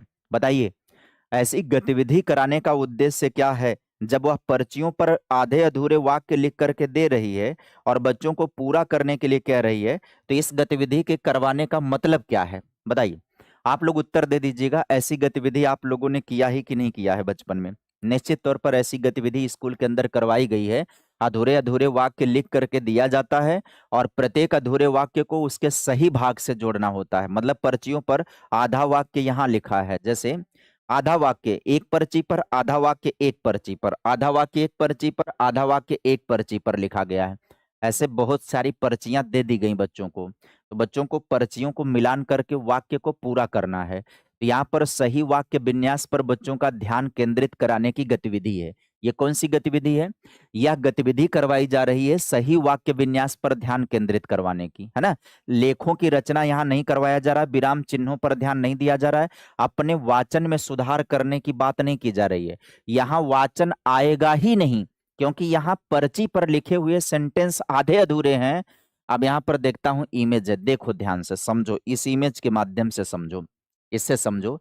ये बच्चों को देखो पर्चियां दे दी गई, पर्चियां देखो फटी हुई हैं, दो पार्ट में है ना। जैसे देखो इस पर, अब इस पर, इस पर्ची पर खाली लिखा है मैं कल, अधूरा वाक्य हो गया कि नहीं हो गया? दूसरी पर्ची पर लिखा है बाजार जाऊंगा। एक पर्ची पर लिखा था किताब पढ़, है ना, उसके बाद लिखा था रही थी, दूसरे पर्ची पर लिखा था। एक पर्ची पर लिखा था सूरज पूरब से, दूसरी पर्ची पर लिखा था निकलता है। तो ऐसे पर्चियों को खबर के मिला दिया गया यहाँ पर, ठीक है। यहाँ खबर के मिला दिया गया पर्चियों को, और बच्चों को कहा गया बेटा जाओ आप यहाँ से पर्ची उठाओ, जो वाक्य आपको मिलेगा उस वाक्य को कंप्लीट करना है पर्चियों को जोड़ जोड़ करके। तो देखो एक बिटिया आराम से जोड़ रही है, पर्ची उसको मिला मैं कल, तब यहां पर कौन सा सेंटेंस आएगा, अगला वाला कौन सा आएगा, वो इसमें से ढूंढती है। तब उसको मिला कि बाजार जाऊंगा, कंप्लीट हो गया सेंटेंस। दूसरा उसको मिला क्या, किताब पढ़, इसने दूसरी पर्ची उठाई, किताब पढ़। अब इसको सेंटेंस कंप्लीट करना है, तो इसने अगला वाला पर्ची उठा करके जोड़ दिया, रही थी। समझ गए कि नहीं, बोलो भाई, समझ में आ गया कि नहीं। यही वाला प्रश्न पूछा है, यही गतिविधि करवा रहा है। तो यहाँ गतिविधि इसलिए करवाया जा रहा है, वाक्य विन्यास पर फोकस करवाया जा रहा है, ताकि बच्चे वाक्य संरचना को बेहतर समझ पाएं। फेस नहीं दिख रहा, बच्ची है कि बच्चा है, तो अब हम इसका जेंडर परीक्षण कराए जाने। ज्योति, बहुत मार खाओगी। 18 नंबर पर आओ। शिक्षक अपने विद्यार्थियों को किसी एक अनुच्छेद का, अनुच्छेद मतलब होता है पैराग्राफ, समझ लो, कह रहा कि यहाँ पर अपने विद्यार्थियों के किसी एक पैराग्राफ का संपूर्ण अर्थ ग्रहण करने के लिए एक रिकॉर्डिंग सुनने के लिए कहता है, तो इसको क्या कहेंगे आप सभी लोग बताइए। यहाँ पर करेक्ट ऑप्शन कौन सा हो जाएगा, सभी लोग जवाब देना शुरू कर दीजिएगा, है ना। एक अध्यापक है, मतलब मास्टर है, एक अध्यापक यानी मास्टर है। मास्टर क्या करता है, अपने बच्चे को किसी एक पैराग्राफ का संपूर्ण अर्थ ग्रहण करने के लिए रिकॉर्डिंग सुनने के लिए कहता है। संपूर्ण अर्थ ग्रहण करने के लिए, ध्यान से पढ़ना प्रश्न को, संपूर्ण अर्थ ग्रहण करने के लिए रिकॉर्डिंग सुनने के लिए कह रहा है। तो रिकॉर्डिंग सुनने के लिए कहेगा तो वो क्या करवा रहा है भाई, यहां पर कह रहा है कि अवबोधन कार्य करवा रहा है, मुख्य अंश सुनने के लिए श्रवण कार्य, भावार्थ जानने के लिए श्रवण कार्य। यहां पर सी विकल्प सीधा उत्तर सही हो जाएगा, क्योंकि देखो क्या कह रहा है, संपूर्ण अर्थ ग्रहण करने के लिए सुनवा रहा है। वो प्रश्न में ही उत्तर है, प्रश्न के अंदर ही उत्तर है, तो आप लोग गलती कर नहीं सकते हो। प्रश्न के भीतर ही आपका ऑप्शन है कि संपूर्ण अर्थ ग्रहण करने के लिए रिकॉर्डिंग सुना जा रहा है, इसका मतलब भावार्थ जानने के लिए सुनना। यहाँ पर भावार्थ जानने के लिए सुनना, मुख्य बात का सारांश जानने के लिए सुनना। यहाँ पर देखो एक बच्ची है प्यारी सी, वो रिकॉर्डिंग सुन रही है एक पैराग्राफ का, वो टीचर के द्वारा दिया जा रहा पैराग्राफ है, ये बच्ची रिकॉर्डिंग सुन रही है। और रिकॉर्डिंग किस उद्देश्य से दिया गया है, तो समग्र अर्थ को जानने के उद्देश्य से रिकॉर्डिंग सुनने के लिए कहा गया है। तो ये बच्ची मुख्य बात का सार एक जटिल विषय और सरल छोटे रूप में तैयार कर लेगी। बहुत अच्छे, आगे आ जाओ 19 नंबर में। वह गतिविधि जिसमें पाठ में पठन सामग्री को सुनना, टिप्पणी लिखना और पठन सामग्री को पुनः लिखना शामिल है, उसे क्या कहा जाता है। चलिए उत्तर दीजिए, वह गतिविधि कौन होती है, वह गतिविधि कौन सी होती है जिसमें पठन सामग्री को सुनना, टिप्पणी लिखना और पठन सामग्री को पुनः लिखना शामिल होता है, तो उसको क्या कहा जाता है। चलो गाइज उत्तर देते रहो। यहां पर करेक्ट ऑप्शन कौन सा हो जाएगा, सुनना, टिप्पणी लिखना और फिर से लिखना। तो सुनना, टिप्पणी लिखना और फिर से लिखना, तो वो गतिविधि कौन सी होगी, सुनी गई पाठ्य सामग्री की पुनः निर्मिति। सुनी गई पाठ्य सामग्री की पुनः निर्मिति कहते हैं उसको। जितने लोगों ने बी विकल्प राइट ऑप्शन दिया, सबका जवाब 1 नंबर का जवाब है। पुनः निर्मिति होता क्या है, रिकंस्ट्रक्शन जिसको कहते हैं। रिकंस्ट्रक्शन क्या होता है, समझो ध्यान से। पहले स्पीकर या ऑडियो आइकॉन सुना जाता है, पहले सुनना होता है, फिर टिप्पणी यानी नोट्स, नोटबुक और बुलेट पॉइंट तैयार किया जाता है, फिर क्या होता है, पुनर्लेखन होता है, साफ सुथरा पैराग्राफ लिख लेते हैं। जैसे बहुत सारे बच्चे मैराथन क्लास करेंगे थ्योरी वाली, जब थ्योरी वाली मैराथन क्लास करेंगे तो वो हमें देखेंगे सुनेंगे, तो देखेंगे सुनेंगे और अपने जरूरत के हिसाब से टिप्पणी तैयार करेंगे, नोट्स लिखते जाएंगे, साथ ही साथ हम बोलते जाएंगे, पढ़ते जाएंगे, समझाते जाएंगे, बच्चे अपने हिसाब से टिप्पणी लिखते जाएंगे। जब वो अपने टिप्पणी, अपने नोट्स लिख लेंगे, तब उन्हें अगले कदम पर जाना चाहिए। वो कदम कौन सा है, पुनर्लेखन का। अब जितनी भी टिप्पणियां वो लिखे हैं, अलग अलग क्वेश्चन, अलग अलग चैप्टर से रिलेटेड, उसको ऑर्गेनाइज तरीके से लिखें, अपने विचार को फिर से व्यवस्थित करें। तो जब अपने विचार को फिर से व्यवस्थित करेंगे, ऐसे में जो कुछ भी पढ़े होंगे वो सब उनके मस्तिष्क में पूरी तरह से भर जाएगा, ठूस जाएगा, तैयार हो जाएगा। 20 नंबर, मनुष्य भाषा अर्जन की क्षमता के साथ जन्म लेता है, ये किसने कहा होगा। अभी पहला सवाल जस्ट हुआ है इसी से रिलेटेड, तो इसमें कोई दिक्कत तो होनी नहीं चाहिए आप सभी लोगों को। बताइए कौन सा उत्तर आप सही करोगे इसमें। मनुष्य भाषा अर्जन की क्षमता के साथ जन्म लेता है, तो कौन सा उत्तर सही हो जाएगा भाई। चलो भाई जल्दी जल्दी से उत्तर दे दो, कौन सा सही हो जाएगा। नॉम चॉम्स्की बिल्कुल करेक्ट ऑप्शन हो जाएगा। नॉम चॉम्स्की बिल्कुल करेक्ट ऑप्शन हो जाएगा सभी का। यह है भाषा अधिग्रहण करने की क्षमता। लैंग्वेज इक्वाजिशन डिवाइस के साथ बच्चा जन्म लेता है, जिसमें दुनिया भर के व्याकरण सीखने की क्षमता पाई जाती है बच्चे के मस्तिष्क में। कह रहा है निम्नलिखित में से कौन सा समाज भाषा विज्ञान का हिस्सा नहीं है। सवाल में कोई मिस्टेक तो नहीं है, समाज भाषा विज्ञान का हिस्सा कौन सा नहीं है। सवाल एकदम एक नंबर का है। अब जवाब दीजिए आप सभी लोग, कौन सा करेक्ट ऑप्शन इसमें सही करेंगे। समाज भाषा विज्ञान का हिस्सा कौन सा नहीं होगा। तो कह रहा है कि सत्तात्मक कारकों, सामाजिक, आर्थिक अथवा राजनीतिक तथा भाषा परिवर्तन पर उनके प्रभावों का अध्ययन। और आगे कह रहा है कि बोलने से संबंधित कुछ विशेषताओं के प्रति लोगों के व्यवहार का अध्ययन। और आगे कह रहा है बोलचाल की भाषा में ध्वनियों का अध्ययन। भैया ये समाज विज्ञान का हिस्सा नहीं है। समाज भाषा विज्ञान का हिस्सा नहीं होगा तो कौन सा बोलचाल की भाषा में ध्वनियों का अध्ययन, ये समाज भाषा विज्ञान का हिस्सा नहीं होगा। बाकी सब समाज भाषा विज्ञान का हिस्सा होगा। ठीक है, ऐसे देखो, समाज भाषा विज्ञान का मतलब है भाषा के विविध रूप। भाषा के विविध रूप जो समाज में पाए जाते हैं वो समाज विज्ञान का हिस्सा होता है ना। हाँ, का हाल बा, सब ठीक है। क्षेत्रीय बोली, नमस्ते आप कैसे हैं। औपचारिक हिंदी हो गया। ठीक है, अरे सब का हाल बा, सब ठीक। अब यहाँ देखो क्या चल रहा है यार, सब चिल है। ओके, वाह। कृपया अपनी रिपोर्ट दिखाएं, ये व्यावसायिक हिंदी हो गई। मैं स्कूल जा रहा हूँ, सरल हिंदी है। ये समाज भाषा विज्ञान कहता है कि भाषा का अलग अलग इस्तेमाल किया जाता है। संदर्भ बदलता है, भाषा बदल जाती है। संदर्भ बदलता है, भाषा बदल जाती है। एक ही व्यक्ति अलग अलग जगहों पर अलग अलग तरीके से भाषा का इस्तेमाल करता है। ये समाज भाषा विज्ञान है। आगे बढ़ जाओ भाई। यहाँ पर कथन दे रखा है, कथन और यहाँ पर कारण। आओ कथन और कारण को पढ़ा जाए और जवाब को ढूंढा जाए, कौन सा उत्तर आप सही करोगे। इसमें राइट ऑप्शन कौन सा हो जाएगा, पढ़िए। कह रहा है स्कूल में प्रवेश करने वाले सभी बच्चे उच्च दक्षता के तथा भाषा का प्रयोग करते हैं। आए, अच्छा। भाषा और सांस्कृतिक विविधता के कारण वे अपनी क्षमताओं का प्रदर्शन करने में असमर्थ हैं। क्या लगता है आप सभी को, यहां पर करेक्ट ऑप्शन कौन सा हो जाएगा। चलो बच्चों जवाब दे दो इसमें। हाँ, जवाब दे देना कौन सा राइट ऑप्शन हो जाएगा। सोच समझ करके जवाब देना, गलती नहीं करना, गलती नहीं करना है। यहां पर कौन सा उत्तर सही हो जाएगा, ध्यान से उत्तर देना। 22 का मैक्सिमम बच्चे ए विकल्प बता रहे हैं। पहले तो ध्यान से पढ़ लो। स्कूल में प्रवेश करने वाले सभी बच्चे उच्च दक्षता के साथ भाषा का प्रयोग करते हैं, है ना। उच्च दक्षता के साथ भाषा का प्रयोग करते हैं, ये बात तो ठीक है, करते हैं, इसमें कोई दो राय नहीं है। भाषा और सांस्कृतिक विविधता के कारण वे अपनी क्षमताओं का प्रदर्शन करने में असमर्थ होते हैं या असमर्थ हैं। तो मतलब भाषाई और सांस्कृतिक विविधता के कारण वे अपनी क्षमता का प्रदर्शन करने में असमर्थ हैं। क्लास के भीतर की बात कर रहा है ना। बात ये भी ठीक है लेकिन व्याख्या नहीं ठीक है भाई।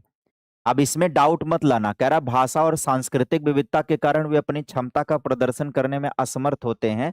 बाकी भाषा उच्च दक्षता में बच्चों के पास होती है। बातें तो ठीक हैं लेकिन व्याख्या ठीक नहीं है। बातें ठीक है, व्याख्या ठीक नहीं है ना। सा गलत है, ता नहीं, डी नहीं होगा। यहां पर बी विकल्प सही कर लो। सी नहीं सही होगा। सी क्यों सही होगा भाई। और बात दोनों सही है भाई, खाली व्याख्या सही नहीं है। आपको क्या लगता है बच्चे भाषा जानते तो हैं लेकिन सांस्कृतिक और भाषाई विविधता के कारण वो अपनी क्षमता का प्रदर्शन करने में असमर्थ होते हैं। क्योंकि क्लास में विभिन्नता पाई जाती है, विभिन्नता के कारण वो अपनी क्षमता का प्रदर्शन कर नहीं पाते हैं भाई। ये तय है लेकिन व्याख्या का संबंध नहीं है। देख लेना एक बार दोबारा से, गलती नहीं है उसमें, समझो। ये क्लास में देखो विभिन्नता पाई जाती है। क्लास में जब विभिन्नता पाई जाती है तो क्लास में कुछ बच्चे ऐसे होंगे जो अपनी भाषा और अपनी क्षमता विविधता के कारण अपने को प्रदर्शित नहीं कर पाते हैं, असमर्थता दिखाते हैं अपने आप को। जैसे बहुत सारे बच्चे इसमें असमर्थी बच्चे होंगे, वही बात वो कह रहा। आओ भैया यहां पर जवाब दे देना। 23 नंबर में सूची आ को मिलाना है किसके साथ, सूची बा के साथ मिलाना है। अब यहां से आप सभी लोगों को करेक्ट ऑप्शन चुनना है। चलिए पढ़िए और जवाब देना शुरू करिएगा। प्रश्न समझ में आ गया होगा तो प्रश्न का उत्तर भी आप सभी लोगों को सटीकता से आ ही जाना चाहिए। चलिए जवाब देते रहिएगा। कौन सा करेक्ट ऑप्शन इसमें, बुक में सी करेक्ट ऑप्शन दिया है। हाँ चलो अब यहां पर जवाब दे दो। कह रहा है इमिग्रेशन फॉर्म भरना। अब बताओ इमिग्रेशन फॉर्म जब आप भरोगे तो किसका ध्यान दोगे।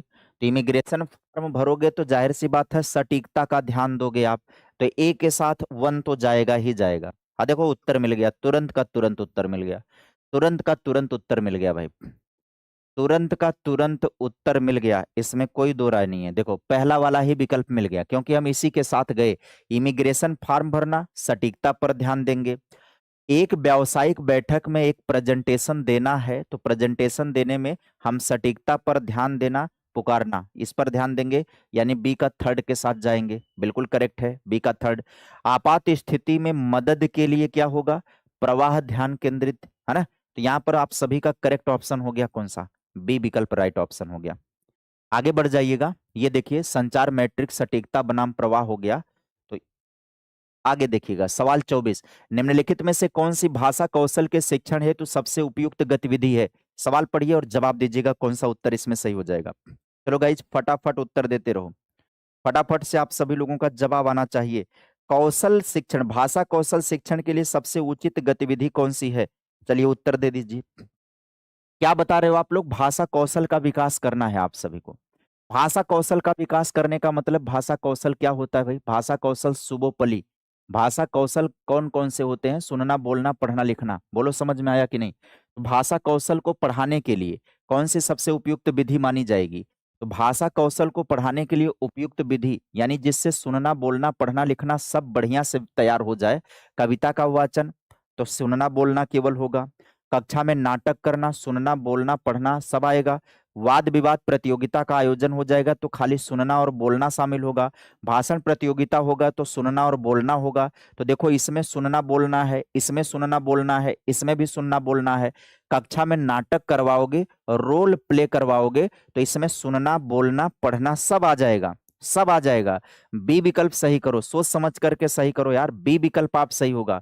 नाटक प्रतियोगिता का आयोजन जब आप करोगे तो इसमें क्या होगा, नाटक में ये पढ़ेगी भी, अपना स्क्रिप्ट तैयार करेगी, अपने स्क्रिप्ट का अभ्यास करेगी, बोल करके पढ़ करके अभ्यास करेगी, अभ्यास करेगी कि नहीं करेगी, सब शामिल हो जाएगा। नाटक जो ऐसी गतिविधि होगी जिसमें सुनना बोलना पढ़ना लिखना सब शामिल हो जाएगा गाइज। तो इसलिए यहाँ पर रोल प्ले आपका अच्छा एग्जाम्पल हो जाएगा, तो यहाँ पर बी विकल्प आपका सही हो जाएगा। हमारा गांव सुंदर है ये बोला, हाँ, और यहाँ सब मिलकर रहते हैं। अब देखो आपस में बातें हो रही हैं, करेक्शन हो रहा, लिख रहे हैं, पढ़ रहे हैं। बाकी बच्चे बैठ करके नाटक से कहानी का सारांश लिखेंगे, कहानी का सारांश लिखेंगे। आगे बढ़ जाओ, सृजनात्मक लेखन के विकास के लिए सबसे उचित अभ्यास क्या हो सकता है, 25 नंबर के क्वेश्चन को बताओ। सृजनात्मक लेखन विकास के लिए पूछ रहा है सबसे उचित क्या हो सकता है, उत्तर देना शुरू कर दीजिए। सृजनात्मक लेखन विकास के लिए सर्वाधिक उचित क्या हो सकता है, हाँ, सृजनात्मक लेखन विकास के लिए सर्वाधिक उचित क्या हो सकता है, उत्तर देते रहिएगा कौन सा उत्तर आप सही करोगे।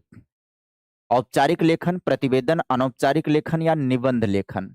क्रिएटिविटी का विकास करना है, रचनात्मकता का मतलब मौलिकता विकास करना है, आप सभी को मौलिकता का विकास करना है तो स्वतंत्रता चाहिए। सृजनात्मकता के लिए स्वतंत्रता होना बहुत जरूरी होता है, अपने मन से आड़ा तिरछा करने दो भाई। तो यहाँ पर अनौपचारिक लेखन, तो जितने लोगों ने अनौपचारिक लेखन उत्तर दिया है सबका उत्तर सही हो जाएगा। अनौपचारिक लेखन वाले जवाब सही हो जाएंगे। अनौपचारिक लेखन, अनौपचारिक लेखन मतलब कोई बाध्यता ना हो बच्चों को, जो कहानी मन में आए बच्चा लिखे, जो कविता मन में आए बच्चा लिखे, समझ में आ गई बात, जो शायरी मन में आए बच्चा लिखे, जो मन में आए वो लिखे, जो मन में आए वो बनाए। स्वतंत्रता बहुत बड़ी चीज होती है, किसके लिए, क्रिएटिविटी के लिए, बाध्य नहीं करना चाहिए। आगे बढ़ जाओ, यहां पर आता है कौन सा, संविधान की 8वीं अनुसूची में शामिल है, ये मैं उत्तर नहीं दूंगा, आप सभी इसको कर लीजिएगा। संविधान की 8वीं अनुसूची में जो भाषाएं हैं वो यहाँ पर हैं। ये थोड़ा सा बिल्कुल फैक्ट हो गया, ये प्रश्न बिल्कुल फैक्ट आधारित प्रश्न है, कभी कभी ये सवाल आ जाएगा, ये जीके जीएस टाइप का सवाल आप सभी का हो जाएगा। तो 8वीं अनुसूची की भाषाएं यहाँ पर दे रखा है, आप पढ़ लीजिएगा, इसी के हिसाब से आपको जवाब तय करना है। इस टाइप का सवाल फिर दोबारा से बन जाए तो आपको याद होना चाहिए, गलती नहीं करना है गाइज। आगे आ जाओ, कह रहा 27 में राष्ट्रीय पाठ्यचर्या की रूपरेखा 2005 प्राथमिक स्तर पर किस भाषा को अनुदेशन का माध्यम बनाने की सिफारिश करती है। बच्चों को पढ़ाने की भाषा कौन सी होनी चाहिए प्राथमिक स्तर पर, किसके अकॉर्डिंग, एनसीएफ 2005 के अकॉर्डिंग। तो उत्तर दे दीजिएगा कौन सा उत्तर इसमें सही हो जाएगा। सभी बच्चे जवाब दे देंगे। इस क्वेश्चन का जवाब फट से दे दो, फट से दे दो। 27 नंबर में कौन सा करेक्ट ऑप्शन करोगे? एनसीएफ 2005 में प्राथमिक स्तर पर अनुदेशन की भाषा क्या होनी चाहिए? क्षेत्रीय भाषा होनी चाहिए, लोकल लैंग्वेज होनी चाहिए, है ना। सॉरी, लोकल लैंग्वेज का मातृभाषा होनी चाहिए। मातृभाषा घर की भाषा, जो बच्चे की भाषा हो। चलो भाई, मातृभाषा होगी। मातृभाषा शिक्षण का माध्यम होना चाहिए, ठीक है। हाँ, मातृभाषा शिक्षण का माध्यम हो, आत्मविश्वास के साथ बच्चे सीखेंगे। उसके बाद मातृभाषा नींव बनेगी और अन्य भाषाओं के पुल का काम करेगी। अन्य भाषाओं के लिए मातृभाषा किसका काम करेगी? ब्रिज का काम करेगी, सेतु का काम करेगी। तो ये पहले नंबर के सवाल से कई बार ये वाला डिस्कशन हम कर चुके हैं। कह रहा व्याकरण शिक्षण हेतु सबसे उपयोगी विधि कौन सी होगी? बताओ मास्टरों, कौन सा जवाब सही करोगे? व्याकरण शिक्षण के लिए सबसे उपयोगी विधि कौन सी आपको दिखाई पड़ रही है? उत्तर दे दीजिएगा। व्याकरण अगर आप पढ़ाना चाह रहे हैं तो व्याकरण पढ़ाते समय बच्चों को कौन सी विधि का सर्वाधिक उपयोग करना चाहिए? लेक्चर विधि मतलब व्याख्या का, आगमन विधि, निर्देश विधि, वार्तालाप विधि, कौन सी विधि का प्रयोग करेंगे आप सभी लोग? कौन सी विधि का प्रयोग करेंगे व्याकरण पढ़ाते समय? सिंपल सी बात है, पहले उदाहरण प्रस्तुत करेंगे। व्याकरण पढ़ाने में पहले उदाहरण प्रस्तुत करेंगे, फिर क्या बताएंगे? फिर नियम बताएंगे। तो पहले उदाहरण और फिर नियम, यानी विशिष्ट से सामान्य की तरफ बढ़ना। राइट ऑप्शन कौन सा हो जाएगा? बी विकल्प हो जाएगा राइट ऑप्शन। यह है व्याकरण पढ़ाते समय नियम बताना, पहले उदाहरण प्रस्तुत करना और उदाहरण के बाद फिर क्या बताना भाई? नियम पर जाना। ये आगमन पद्धति का प्रयोग करना इसको कहते हैं। राम पढ़ता है, सीता पढ़ती है, वे पढ़ते हैं, लड़का खेलता है, लड़कियां खेलती हैं। ये हो गया उदाहरण। अब इन वाक्यों में खास बात क्या है? पढ़ता है, पढ़ते हैं, खेलता है, पढ़ती हैं, पढ़ते हैं, खेलती हैं, खेलता है। तो यहाँ पर पुल्लिंग एक वचन ता है, ती हैं, ते हैं बहुवचन, ये स्त्रीलिंग बहुवचन सब बता देंगे इसके।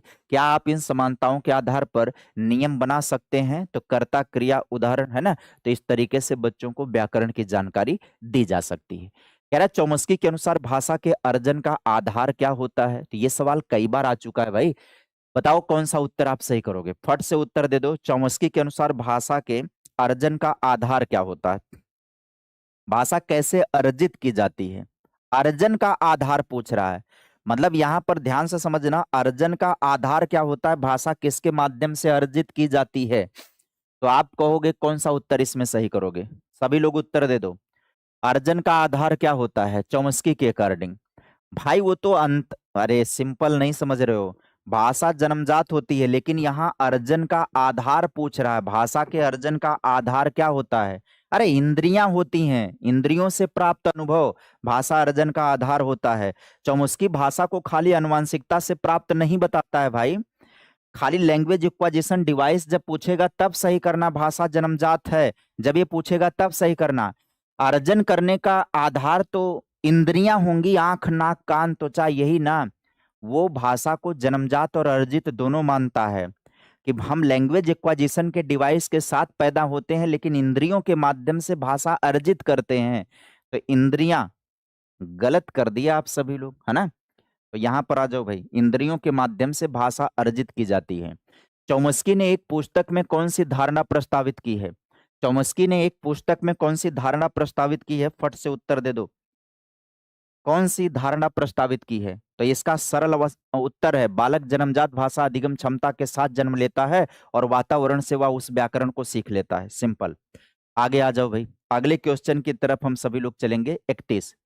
अब यहां पर आप सभी लोग जवाब दीजिएगा, सवाल पढ़िए और जवाब दीजिएगा। वाइगोत्स्की की सहयोगात्मक, यहां रोचकी नहीं होगा, यहां वाइगोत्स्की होगा। वाह वाह, आज हमारे टाइपिस्टों को तो हम 21 तोपों की सलामी देना चाहते हैं। वाइगोत्स्की की सहयोगात्मक अधिगम युक्तियों किस पर केंद्रित है? युक्ति किस पर केंद्रित है? अब चलो हम करेक्ट कर ले रहे हैं, इसीलिए मूल फॉर्म का पेपर हमारे पास है, उसके आधार पर आपका करेक्शन कर ले रहे हैं। कह रहा कि वाइगोत्स्की के सहयोगात्मक अधिगम युक्ति जो होती है वो किस पर केंद्रित होती है?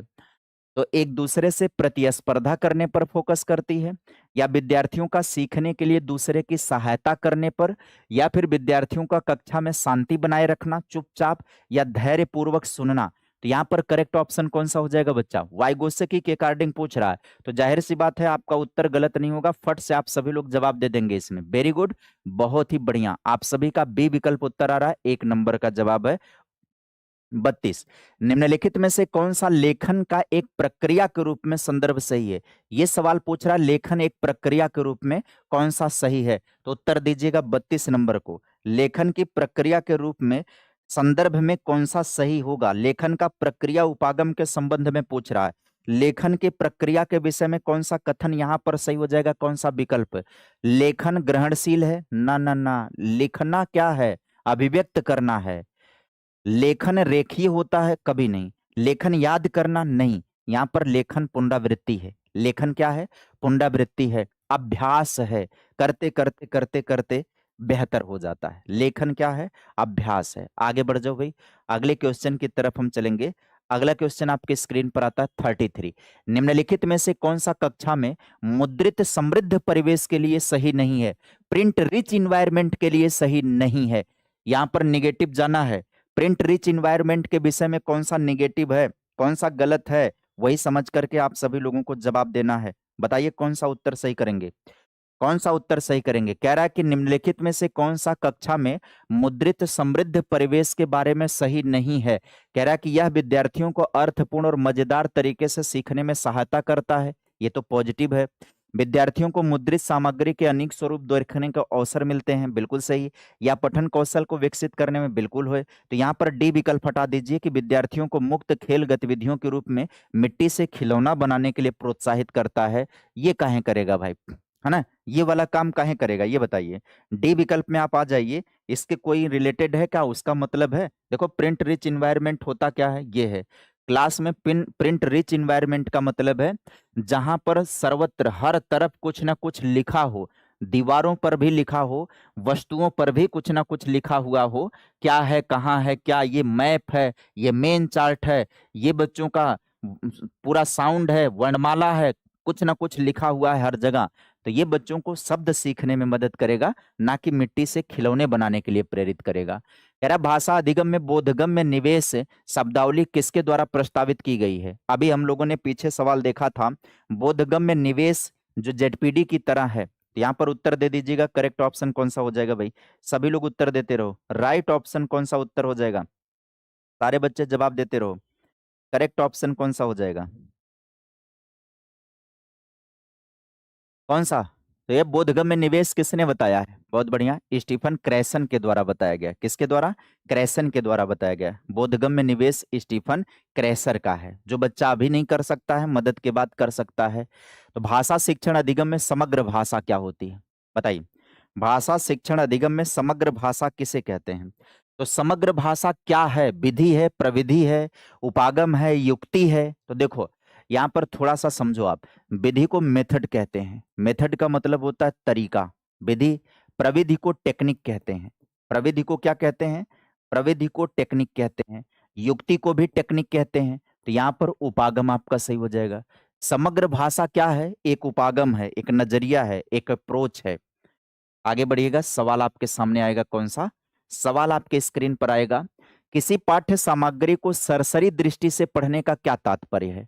किसी भी पाठ्य सामग्री को सरसरी दृष्टि से पढ़ने का तात्पर्य क्या है?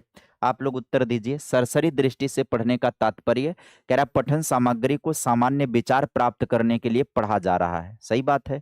पठन में रुचि उत्पन्न करने के लिए पढ़ा जा रहा है, विशिष्ट सूचना प्राप्त करने के लिए पठन सामग्री। यहां पर आप सभी का ए विकल्प। तो जितने भी बच्चे ए विकल्प उत्तर के रूप में चुन रहे हैं, उनका उत्तर सही हो जाएगा। बाकी लोग गलत जा रहे हो। देखो सरसरी तौर पर पढ़ना क्या होता है? मेन आइडिया निकालना होता है, सामान्य विचार प्राप्त करने के लिए पढ़ा जाता है सरसरी तौर पर पढ़ना। ठीक, आगे देखना। विद्यार्थियों के लिए बोलकर पढ़ना किस तरह से सहायता करता है? जब बच्चे बोलकर पढ़ते हैं कोई भी चीज, बचपन में हम और आप सभी लोगों ने बोल करके ही पढ़ा है।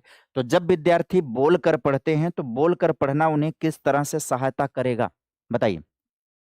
हाँ, बोलकर पढ़ने का मतलब प्राइवेट स्पीच हो जाएगा, व्यक्तिगत वार्ता कर रहे हैं। और जब बच्चे बोलकर पढ़ेंगे तो वह किस रूप में मदद करेगा? अब आप लोग जवाब दीजिए। कह रहा शिक्षार्थियों की शब्द संपदा के निर्माण तथा उच्चारण संवर्धन में सहायता करेगा। बिल्कुल। शिक्षिका को कक्षा में अपने प्रभुत्व का प्रदर्शन करने में सहायता करेगा। पाठ्य सामग्री के विवरण को समझने में सहायता करेगा, शिक्षिका को कक्षा में शांति बनाए रखने में सहायता करेगा। यहाँ पर जब विद्यार्थी बोल कर पढ़ते हैं तो वो शब्द संपदा का निर्माण करते हैं, वर्ड पावर तैयार करते हैं और उच्चारण बेहतर होता जाता है उनका। विद्यार्थियों को बोल करके पढ़ने से एक तो नए नए शब्द सीखेंगे, दूसरा उनका उच्चारण बेहतर होता जाएगा, उच्चारण सुधार हो जाएगा। आगे देखेंगे, सवाल आपके स्क्रीन पर 38 है। भाषा विकास पर पियाजे का सिद्धांत बताता है कि भाषा किसके माध्यम से सीखी जाती है। बताइए, देखते हैं कि कितने लोग उत्तर सही कर पाते हैं। भाषा किसके माध्यम से सीखी जाती है? पियाजे के अनुसार आप सभी को जवाब देना होगा। भाषा कैसे सीखी जाती है? पियाजे के अकॉर्डिंग बताइए। प्रयास व त्रुटि थॉर्नडाइक ने बताया है। समाज के साथ अंतःक्रिया किसने बताया भाई? वाइगोत्स्की ने। बालक के मस्तिष्क में सार्वभौमिक व्याकरण की बात चौमस्की कहता है। ये वाला डी विकल्प जो है वो नॉर्म चौमस्की से रिलेटेड है। प्रयास व त्रुटि किससे रिलेटेड है? थॉर्नडाइक से रिलेटेड है। समाज के साथ अंतःक्रिया के द्वारा भाषा सीखी जाती है, वाइगोत्स्की। तो इसका मतलब संबंध जोड़ने और समायोजन ही आपका उत्तर सही हो जाएगा। कौन सा? ए विकल्प आप सभी का करेक्ट ऑप्शन हो जाएगा। तो जितने बच्चों ने ए विकल्प जवाब दिया है सभी का जवाब सही हो जाएगा। आगे देखेंगे, कह रहा भाषा की कक्षा में अध्यापिका बच्चों को अवधारणाएं एवं कौशल समझाने में मदद करने और उन्हें प्रेरित करने के लिए उनके घर पर इस्तेमाल की जाने वाली भाषा तथा विद्यालय में माध्यम की भाषा का इस्तेमाल करती है। यह युक्ति किस रूप में जानी जाएगी? अब आप सभी लोग जवाब दीजिएगा। भाषा विकास पर यहाँ पर कह रहा है कि भाषा की कक्षा में अध्यापिका बच्चों को अवधारणाओं और कौशल को समझाने में मदद करने के लिए, उन्हें प्रेरित करने के लिए उनके घर पर इस्तेमाल की जाने वाली भाषा और विद्यालय में माध्यम की जो भाषा है उस दोनों का इस्तेमाल कर रही है। तो उसका मतलब वो क्या कर रही है? विद्यार्थियों को भ्रमित कर रही है। काहे भ्रमित करेगी? भाषा अधिगम को प्रोत्साहित कर रही है, बिल्कुल। लक्ष्य भाषा के अधिगम में बाधा डालेगी, कभी नहीं होगा ऐसा। लक्ष्य भाषा की निपुणता के विकास में हस्तक्षेप करती है, तो यहाँ पर यह भी निगेटिव हो जाता है। यहाँ पर सारे विकल्प निगेटिव हो जाते हैं। अगर आप तीनों विकल्प को देखोगे तो निगेटिव हो जाएंगे। यहाँ पर पॉजिटिव ऑप्शन कौन सा बचेगा? भाषा अधिगम को प्रोत्साहित करती है। वो क्यों प्रोत्साहित करती है? ये है, बच्चों के घर के भाषा का प्रयोग कर रही है और स्कूल के माध्यम भाषा का प्रयोग कर रही है। ट्रांस लैंग्वेजिंग पेडोगॉजी का प्रयोग कर रही है। वो कौन सी पेडोगॉजी का प्रयोग कर रही है? ट्रांस लैंग्वेजिंग पेडोगॉजी का प्रयोग कर रही है, बहुभाषिकता का प्रयोग कर रही है। आगे बढ़िएगा, सवाल आता है 40 नंबर का सवाल। राष्ट्रीय शिक्षा नीति 2020 किस बात पर ध्यान केंद्रित करती है? चलिए उत्तर दे दीजिएगा। एनईपी 2020 किस बात पर फोकस करती है या किस बात पर ध्यान केंद्रित करती है? राइट ऑप्शन कौन सा हो जाएगा? पठन, लेखन और अंक ज्ञान पर, बुनियादी साक्षरता और अंक ज्ञान पर, केवल अंकीय संकल्पनाओं पर या गणितीय संकल्पनाओं पर? एनईपी 2020 किस पर बल देती है या मुख्य तौर पर किस पर ध्यान देती है? नेशनल एजुकेशन पॉलिसी 2020 के अनुसार पूछ रहा है। आप सभी लोगों को विकल्प कमेंट करके बताना होगा। इस क्वेश्चन का उत्तर आप सभी लोगों को कमेंट बॉक्स में देना होगा। और वैसे अगर हम इसका संकेत चित्र दिखाएंगे तो आप ये संकेत चित्र देख सकते हैं, जिसमें क्या सिखाया जा रहा है? भाषा के साथ साथ नंबर की संकल्पना, नंबर की समझ सिखाई जा रही है बच्चों को। तो भाषा में बोलना, पढ़ना, समझना और नंबर में आंकिक गणनाएं कर लेना, संख्या का बोध कर लेना, ये हो जाएगा बुनियादी संख्यात्मक ज्ञान होता है, बुनियादी साक्षरता उसको कहते हैं। तो आप सभी लोगों को सेशन कैसा लगा इस बात को लेकर के अवश्य कमेंट करिएगा। वीडियो के समाप्त होने के बाद वीडियो के नीचे आ जाइएगा, 2 मिनट का टाइम निकाल करके बेहतरीन सा कमेंट डाल दीजिएगा वीडियो के नीचे। आपके कमेंट से हमें मोटिवेशन प्राप्त होता है, प्रेरणा प्राप्त होती है बेहतर करने की और कुछ नया सीखने की। तो आज के लिए सेशन को समाप्त करने की इजाजत दीजिए। मुलाकात करेंगे कल फिर सुबह 9:15 बजे के सेशन में। तब तक के लिए bye bye, take care, thank you, love you all.